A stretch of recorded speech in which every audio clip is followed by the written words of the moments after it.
बिस्मिल्लाहिर्रहमानिर्रहीम जी, अस्सलाम वालेकुम। मैं हूं आयशा सुहेल और आप देख रहे हैं आयशा सुहेल ऑफिशियल। एक बार फिर से मैं आपकी खिदमत में हाज़िर हूं और मेरे ख्याल में आज दूसरा वीलॉग करने की ज़रूरत इसलिए पेश आई क्योंकि एक बहुत अहम और बड़ी ख़बर जो है उसमें बहुत सारी जो है वो डेवलपमेंट्स हुई हैं। एक बहुत बड़ी अपडेट इस वक्त हमारे सामने है। मैं कहूँगी कि कुछ बहुत जो है एक नाखुशगवार सी खबर जो है वो यहाँ आपको देनी पड़ रही है।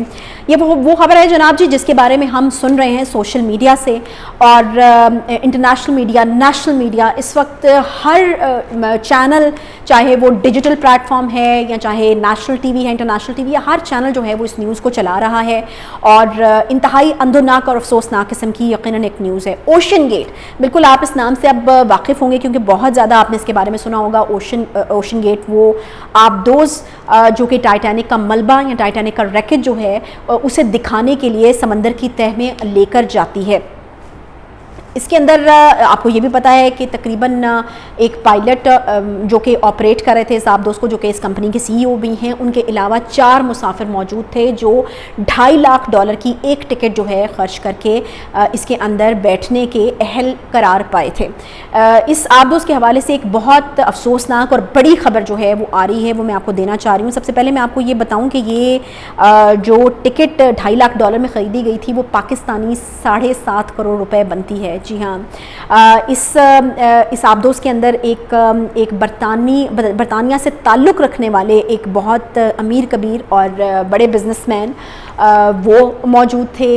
एक माहिर मौजूद थे जो कि इस तरह की साइंस फिक्शन या इस तरह की चीज़ों के ऊपर रिसर्च करते हैं। एक उस कंपनी के सीईओ थे और जो 2 लोग और मौजूद थे। उनकी वजह से हम पाकिस्तानियों का इंटरेस्ट जो है वो इस आबदोज़ के अंदर तब से बना हुआ है जब से हमने सुना है कि ये मिसिंग है। जी हाँ, मैं बात कर रही हूँ शहज़ादा दाऊद और उनके बेटे सलमान दाऊद की। 19 साल का उनका बेटा, 48 साल के वो खुद थे। एंग्रो, पाकिस्तान की one of the leading companies, one of the biggest companies में उनका नाम आता है। एंग्रो के मालिकान में से वो हैं और उनके 19 साल के बेटे उनके साथ थे और उन्होंने जो है वो $2.5 लाख का एक टिकट अपने लिए और $2.5 लाख का एक टिकट अपने बेटे के लिए टाइटैनिक का मलबा देखने के लिए वो जाना चाहते थे और उसके लिए उन्होंने ख़र्च किया और ये लगभग पाकिस्तानी तकरीबन 15 करोड़ रुपए बनते हैं। बहुत ही अफसोसनाक खबर, और वो मैं आपको ये देने जा रही हूँ कि US कोस्ट गार्ड जो कि तमाम ऑपरेशन इस आबदोज़ को ढूंढने के लिए कर रहे थे। आपको बताऊं कि न्यू फाउंडलैंड कनाडा ये वो इलाका है जहां पर आबदोज़ जो है उसका राबता जो है वो मुनक़ता हुआ था। अच्छा, अब होता इस तरह से है कि जब आबदोज़ डाइव करती है तो उसके साथ राबते में होता है एक शिप ऊपर जो उसको ट्रेस भी कर रहा होता है, लेकिन राबते का जो एक ज़रिया इस आबदोज़ के साथ था वो सिग्नल्स के थ्रू था। वो सिग्नल्स ऊपर से कैच कर रहा था शिप और नीचे उसको पता चल रहा था कि आबदोज़ की पोजीशन या आबदोज़ की जगह जो है वो कहाँ है। आपको बताएं कि कहा जा रहा है कि कुछ ही मिनट्स के बाद जब आबदोज़ ने डाइव किया है नीचे इस मुहिम पर जाने के लिए तो उसका मदरशिप था उससे राब्ता मुनक़ते हो गया और तभी से जो है एक हलचल, एक बेचैनी, हर तरफ ये ख़बर फैल गई कि एक आबदोज़ जो है वो मिस हो गई है क्योंकि उसके मदरशिप के साथ राब्ता नहीं हो पा रहा है। अभी जो मैं आपको ख़बर दे रही हूँ वो ख़बर ये है कि US कोस्ट गार्ड जो इस तमाम ऑपरेशन को डील कर रहे थे, जिसमें कनाडा के US कोस्ट गार्ड, कनाडा के भी कोस्ट गार्ड्स थे और उसके अलावा US कोस्ट गार्ड्स जो हैं वो भी इस ऑपरेशन में हिस्सा ले रहे थे। उनके मुताबिक उनको मलबा मिला है टाइटैनिक के मलबे के पास से, यानी टाइटैनिक का मलबा देखने जाने वालों को कि इमेजिनेशन में भी ये शायद ना हो कि लोग उनका मलबा उसी मलबे के पहलू से दरियाफ्त करेंगे। जी हाँ, मैं आपको ये ख़बर दे रही हूँ यहाँ पर कि वो जो आबदोज़ है उसका मलबा मिला है US कोस्ट गार्ड्स को, यानी वो आबदोज़ जिसके बारे में एक थ्योरी ये बयान की जा रही थी कि बहुत मुमकिन है कि नीचे पानी में 3800 फीट नीचे पानी का प्रेशर इतना ज़्यादा होता है कि वो आबदोज़ उस प्रेशर को बर्दाश्त ना कर पाई हो। कोई लीकेज, कोई छोटी मोटी चीज़ ऐसी हुई हो उस आबदोज़ के साथ कि वो प्रेशर बर्दाश्त ना कर पाई और वो उस प्रेशर को बर्दाश्त ना करने की वजह से फट गई हो। ये एक थ्योरी जो है, जब ये आबदोज़ नहीं डिटेक्ट की थी या मलबा नहीं डिटेक्ट किया था, तो ये थ्योरी पाई जा रही थी कि ये मुमकिन हो सकता है। इससे पहले और बहुत सारी थ्योरीज जो हैं वो चल रही थी। यकीनन अब वो जो हैं वो उनके ऊपर गौर करना जो है वो ज़रूरी नहीं रहा। ऑक्सीजन के हवाले से एक थ्योरी चल रही थी कि अब ऑक्सीजन ख़त्म होने में इतना टाइम रह गया। बहुत सारे इंटरनेशनल चैनल्स ने तो टाइमर्स भी अपने जो हैं वो चैनल्स के ऊपर चलाना शुरू कर दिए थे कि जी अब ऑक्सीजन ख़त्म होने में सबमरीन में इतना टाइम रह गया। लेकिन मेरे ख्याल में सारी थ्योरीज जो हैं वो बेकार हो जाती हैं जब आप उस मलबे को डिस्कवर कर लेते हैं जो आबदोज़ का मलबा कहा जा रहा है कि ये उसी आबदोज़ का मलबा है। और बहुत अफसोस से हमें ये कहना पड़ रहा है कि उसके अंदर जो 5 मुसाफिर थे वो अपनी ज़िंदगी से हाथ धो बैठे हैं। आई डोंट थिंक सो कि उनमें से अगर वो उसी तरह से उसी प्रेशर के साथ ये आबदोज़ फटी है तो आई डोंट थिंक सो कि उसमें कोई भी जो इंसान है उसकी बॉडी असल शक्ल में हमें मिल पाएगी, क्योंकि पानी का एक इतना ज़बरदस्त किस्म का प्रेशर होता है कि बहुत हैवी जो नेवी के पास आबदोज़ें होती हैं वो भी वहाँ पर जाने की अहल जो है वो नहीं होती। ये आबदोज़ इस तरीके से डिज़ाइन की गई थी। अब मैं ये नहीं कहूँगी कि इस तरीके से डिज़ाइन की गई थी, इसके हवाले से क्लेम किया गया था कि ये इस तरीके से डिज़ाइन की गई है कि ये उस प्रेशर को बर्दाश्त कर सकती है, इसमें ये मुहिम जोई की जा सकती है, इसमें ये ट्रिप किया जा सकता है। लेकिन अब इस हवाले से कुछ तहलका खेज़ इंकशाफात हैं जो मैं आपके सामने करने जा रही हूँ। मैं आपको बताऊँ कि ये एक इंतहाई केयरलेसनेस का नतीजा है और यकीनन ये इसकी ज़िम्मेदारी अगर किसी पर आयद होती है तो जो इस कंपनी का सीईओ है उसके ऊपर होती है, जो मेरे ख़्याल में ख़ुद अपने अंजाम को पहुंच चुका है। इस आबदोज़ के अंदर ही मौजूद था। कुछ अर्सा पहले एक कंपनी के एक मुलाजिम ने इस चीज़ की निशानदही की थी।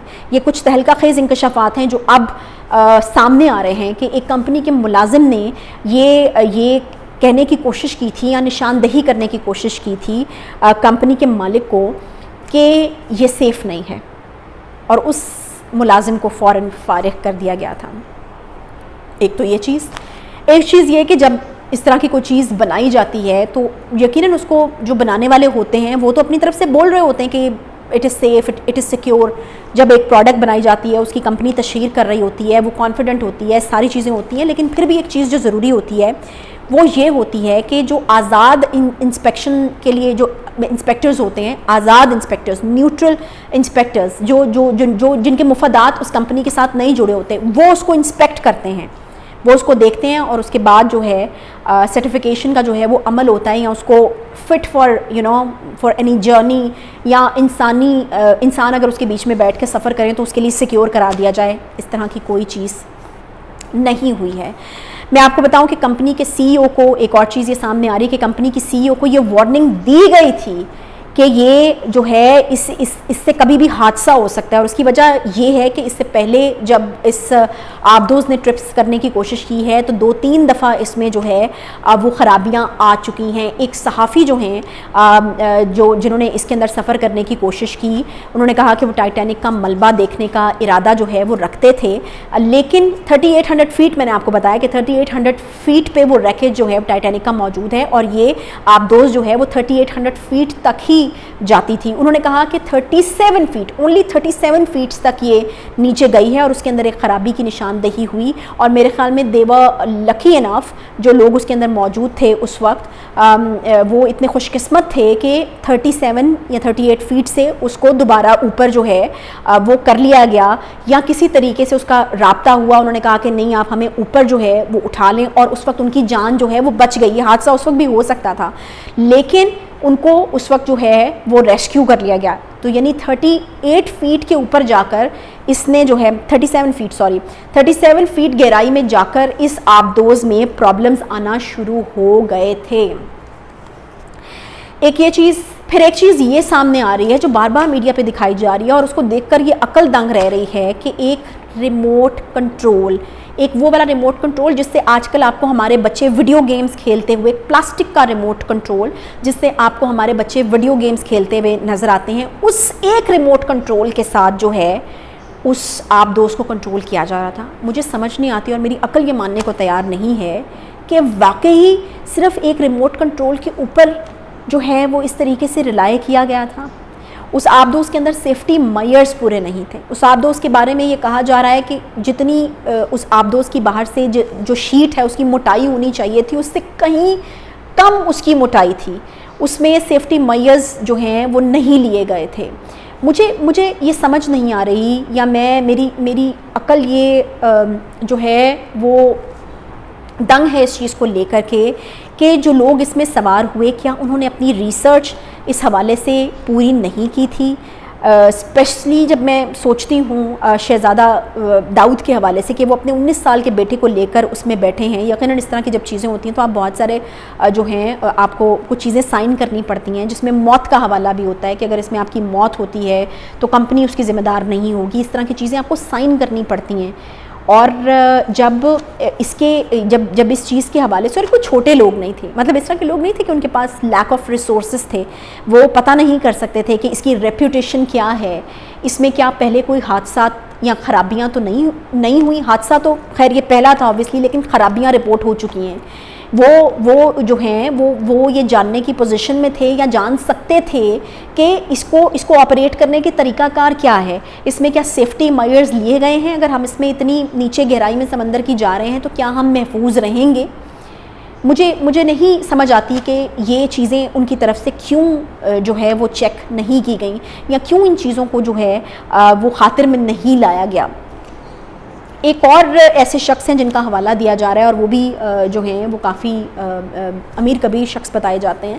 ان کے حوالے سے کہا جا رہا ہے کہ انہوں نے لاسٹ مومنٹ کے اوپر کمپنی سے معذرت کی تھی، اور وہ یہ کہہ رہے ہیں کہ انہوں نے اس چیز کو چیک کیا تھا، اور جب ان کو لگا کہ اس میں سیفٹی یا سیکیورٹی کے میز نہیں ہیں تو انہوں نے بڑے لاسٹ مومنٹ کے اوپر جو ہے وہ اس سے بیک آؤٹ کیا تھا، اور انہوں نے کہا تھا کہ نہیں وہ اس میں سفر نہیں کریں گے. بہرحال وہ ایک خوش قسمت ترین میرے خیال میں خود کو سمجھ رہے ہوں گے اس وقت، جبکہ یہ افسوسناک خبر جو ہے وہ ہم تک پہنچ چکی ہے کہ جو اس میں تمام لوگ موجود تھے، چاہے وہ کمپنی کے سی ای او تھے، چاہے وہ ایک ماہر تھے جو مختلف چیزوں کے اوپر اس طرح کی ریسرچ کرتے تھے، چاہے وہ برطانوی بزنس مین تھے جو یو اے ای میں مقیم تھے، ایک بڑی کمپنی جو ہے اس کے اونر تھے جو جیٹس بناتی ہے، یا چاہے وہ شہزادہ داؤد اور ان کے بیٹے سلمان داؤد تھے. یقیناً ایک بڑی افسوسناک خبر ہے، دل دہلا دینے والی خبر ہے. بہت سارے لوگ جن جانوں کا ضیاع اس میں ہوا ہے وہ کچھ چھوٹے موٹے لوگ نہیں تھے، ان کی بہت خدمات اس سوسائٹی کی طرف جو ہیں وہ دے رہے تھے. ان کی چیریٹی آرگنائزیشنز تھیں، ان کے بڑے بڑے بزنسز تھے جو کہ یقیناً اس سوسائٹی کی طرف جو ہے وہ ان کا ایک اپنا ایک رول تھا، اپنا ایک پارٹ تھا جو پلے کر رہے تھے. تو نیشنلی اگر میں اپنے طور کے اوپر بات کروں کہ پاکستان کے لیے ایک بڑا لاس ہے، انٹرنیشنل کمیونٹی کے لیے ایک بڑا لاس ہے اس وقت یہ خبر. ہم سب لوگ جو ہیں وہ افسوس میں ہیں، حیرت میں ہیں، اور یقیناً جو ہے وہ ایک خوف کسی کیفیت میں بھی ہیں کہ اللہ تعالیٰ جو ہے وہ اس طرح کی حادثاتی موت سے جو ہے وہ بچائے. اور یقیناً کوئی آسان موت جو ہے وہ یہ نہیں ہوگی. ایک بہت افسوسناک دل دہلا دینے والا حادثہ ہے، اور یقیناً اب بہت ساری چیزیں جو ہیں وہ انویسٹیگیٹ ہو رہی ہیں. آپ حتمی طور پر نہیں کہہ سکتے کہ یہ حادثہ کب پیش آیا ہے. آپ حتمی طور پر نہیں کہہ سکتے کہ جس دن جس وقت رابطہ منقطع ہوا ہے اس وقت تھوڑا نیچے جا کے یہ پریشر سے ایک دم سے پھٹ گئی ہے. ریکیج انہوں نے ایکسپلور کر لیا ہے مسافروں نے، اس کے بعد یہ پھٹی ہے. کس دن جو ہے یہ حادثہ پیش آیا، اس بارے میں بھی آپ کچھ بھی جو ہے وہ حتمی طور پر نہیں کہہ سکتے، کیونکہ اس سے پہلے اس طرح کی خبریں بھی آ رہی تھیں کہ ریکیج کی جگہ سے یا ایک ایسی جگہ ہے جہاں سے بینگنگ کی آواز آئی ہے، تو وہاں پر بھی آپریشن جو ہے وہ شروع کیا گیا تھا، اور اس کے بعد پھر یہ ملبہ جو ہے وہ ایکسپلور کیا گیا. تو آج کل یا آج جب یہ بینگنگ کی آوازیں آ رہی تھیں تو کیا وہ آخری کوشش تھی ان مسافروں کی کہ کسی طریقے سے جو ہے وہ ان کو ریسکیو کیا جائے، اس کے بعد یہ ایکسپلوژن ہوا ہے؟ تو جب اس طرح کی چیزیں آپ سوچتے ہیں یا آپ کے دماغ میں آتی ہیں تو یقیناً آپ کو بڑی تکلیف ہوتی ہے کہ وہ آخری لمحات ان لوگوں کے کیا ہوں گے اگر وہ واقعی وہ بینگنگ کی آوازیں، جو کہ ابھی آگے یقیناً انویسٹیگیشن میں یہ چیز مزید سامنے آئے گی، اگر وہ بینگنگ کی آوازیں واقعی ان لوگوں کی تھیں جو کہ اپنی جان بچانے کے لیے آخری صدائیں دے رہے تھے، اور اس کے بعد وہ ایکسپلوژن ہوا ہے، تو یقیناً وہ ایک بہت مشکل اور بڑی خوفناک ذہنی کیفیت سے جو ہے وہ گزر رہے ہوں گے. آخر میں بالکل یہی کہنا چاہوں گی کہ اللہ تعالیٰ جو ہے وہ ان کی مغفرت کرے, ان کے درجات جو ہے وہ بلند کرے, اور ان کے جو لواقین ہیں ان کو صبر عطا کرے. اس حوالے سے مزید اگر اپڈیٹس یا تحقیقات ہوتی ہیں اور میں مزید کچھ حاصل کر پاتی ہوں مختلف انٹرنیشنل آؤٹلیٹ سے, میڈیا چینلز سے, یا کچھ آرٹیکلز وغیرہ کی مدد لے کر, تو یقیناً میں اپنے ویلاگس کے ذریعے وہ تمام چیزیں آپ کے لیے سامنے لاؤں گی. اب تک کے لیے اس ویلاگ سے فی الحال اتنا ہی. انشاءاللہ پھر ملاقات ہوگی, تب تک کے لیے اپنا خیال رکھیے. اللہ حافظ.